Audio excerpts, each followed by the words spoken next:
Hello' guys, আজি জুবিন দাক জুই জ্বলাই দিব। আপোনালোকে আল্লাহৰ ওচৰত, ভগৱানৰ ওচৰত প্ৰাৰ্থনা দোৱা কৰিব। আৰু এটাই কথা, আমি চাবলৈ যোৱা নাই। এতিয়া আমি চেন্নাইত আছোঁ। জুবিন দাৰ ওচৰত দোৱা থাকিল আমাৰ। আৰু জুবিন দা সদায় আমাৰ বুকুত থাকিব। আৰু মোৰ বন্ধু চাক যে দালি দি ভাত খাইছোঁ, জুবিন দাক জুই জ্বলাই দিবৰ কাৰণে দালি দি ভাত খাইছোঁ। আৰু বেলেগ কিবা খোৱা নাই, মাছ মাংস এইবিলাক খোৱা নাই। আজি দালি দি ভাত খাই দিলোঁ। কি কম, আজি বহুত দুখ লাগি আছে আমাৰ মৰমৰ জুবিন দা।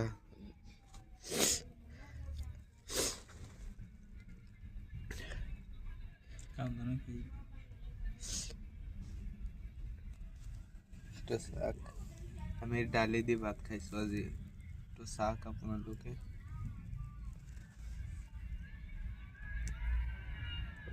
ভিডিঅ'টো শ্বেয়াৰ কৰি দিয়ক। আৰু যিসকল জুবিন দাক লৈ গৈছিল ছিংগাপুৰত, সেই লোকসকলক শাস্তি দিব লাগে, বহুত কঠোৰ শাস্তি দিব লাগে।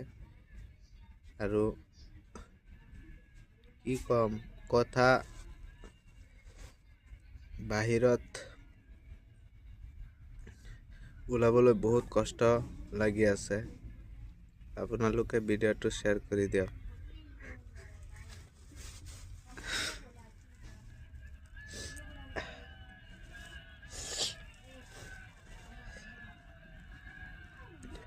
বহুত দুখ লাগি আছে আমাৰ, জুবিন দা আমাৰ তাত নাই।